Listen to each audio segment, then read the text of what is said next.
अब हम नेक्स्ट ये देखेंगे कि दो चार्जेस, जैसे हम जिक्र कर रहे थे कि Q1 हमारे पास है और Q2 है, इन दोनों के दरमियान फोर्स ऑफ अट्रैक्शन है या फोर्स ऑफ रिपल्शन है।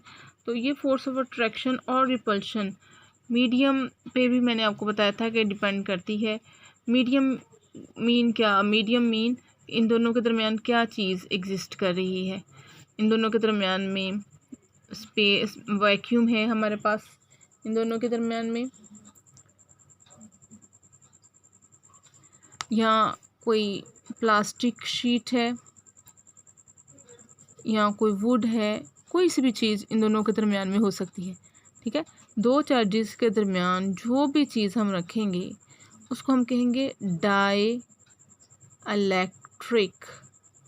ठीक है, क्या कहेंगे, दो चार्जेस के दरमियान जो भी चीज़ हम रखेंगे, जो भी मीडिया हमारे पास होगा उन दोनों के दरमियान, उसको हम कहेंगे डाई इलेक्ट्रिक। डाई का मतलब आपको पता ही होगा, दो को ही कहते हैं।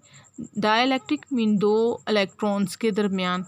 डाई इलेक्ट्रिक एक ऐसा इंसुलेटर होता है जो दो चार्जेस के दरमियान में रखते हैं, राइट। सो Q1 और Q2 के दरमियान हम कुछ भी रख सकते हैं, इनके दरमियान कंडक्टर नहीं होना चाहिए। कंडक्टर होगा तो Q1 तो Q2 की तरफ मूव कर जाएगा, राइट। तो इसलिए कंडक्टर नहीं होगा, बस हमारे पास क्या होगा, या वैक्यूम होगा या कोई सा भी इंसुलेटिंग मटेरियल होगा। ठीक है, उस इंसुलेटिंग मटेरियल को हम कहते हैं डाइलेक्ट्रिक।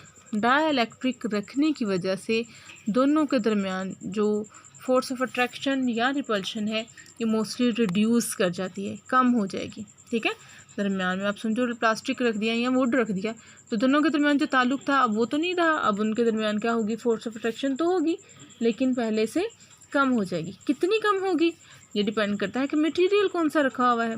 ठीक है, वैक्यूम होगा तो सबसे कम, एयर होगी थोड़ी उससे फोर्स ऑफ रिपल्शन ज़रा थोड़ी कम हो जाएगी। जैसे जैसे मैं मटेरियल वाटर ले लूँगी तो उससे और ज़्यादा कम हो जाएगी। जैसे जैसे मटेरियल चेंज करूँगी वैसे वैसे ही ये हमारे पास चेंज होती जाएगी। जैसे आप अगर आपके पास बुक है तो आप टेबल में आप देख सकते हो, टेबल 2.1 में वैक्यूम के लिए इसकी वैल्यू गिवन है, एयर के लिए, अमोनिया के लिए, फिर उसके बाद बैकलाइट के लिए, रबर मटेरियल के लिए, वाटर के लिए, डिफरेंट मटेरियल के ग्लास के लिए भी दी हुई है। तो डिफरेंट मटेरियल्स के लिए हम मालूम कर सकते हैं कि जैसे मटेरियल चेंज होता है वैसे ही उनके दरमियान फोर्स ऑफ रिपल्शन और अट्रैक्शन की वैल्यू जो है वो हमारे पास चेंज हो जाती है। वो किस चीज़ पे डिपेंड कर रही है, इस मटेरियल पे।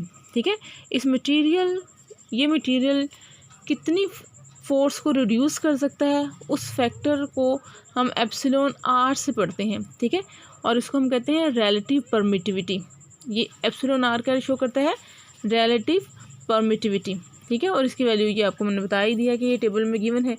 एयर की 1 है, एयर की 1.006 है और वैक्यूम की 1 है।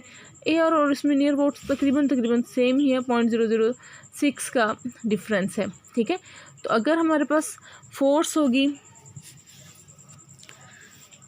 वैक्यूम के लिए तो उसका फार्मूला है F = KQ1 Q2 over R²। ये जनरल फार्मूला है, हम इसको लिखेंगे 1/4πε0 Q1 Q2 ओवर R²। ये होगी फोर्स वैक्यूम,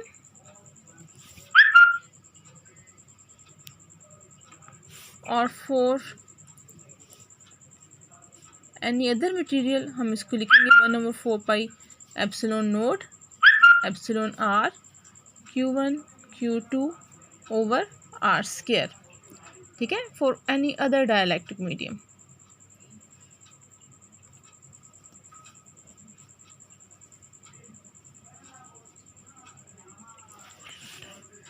क्लियर स्टूडेंट्स? और अगर आपको कुछ समझ नहीं आएगी या इसमें से कुछ प्रॉब्लम होगी तो आप मुझसे क्वेश्चन कर सकते हो। इसी व्हाट्सएप ग्रुप में आप मुझसे पूछ लीजिएगा कि कौन सी चीज़ क्लियर नहीं है या कुछ प्रॉब्लम है या कुछ उसके अलावा। लेकिन एक और बात ये कि आपने रोज़ का रोज़ उसको पढ़ना है और याद करना है, याद करके लिख के देखना है। और जो आप जहाँ पे आप लिखोगे वो आपने तस्वीर खींचनी है उस पेपर की, आप व्हाट्सएप ग्रुप में सेंड कर देना है ताकि मुझे पता चल सके कौन से ग्रुप स्टूडेंट्स अच्छे हैं जो फॉलो कर रहे हैं टीचर्स को और साथ में पिक्स भी उसकी भेज रहे हैं और साथ साथ याद करते जा रहे हैं। ठीक मेरा ख्याल है कि आप सभी बच्चे बहुत अच्छे हो।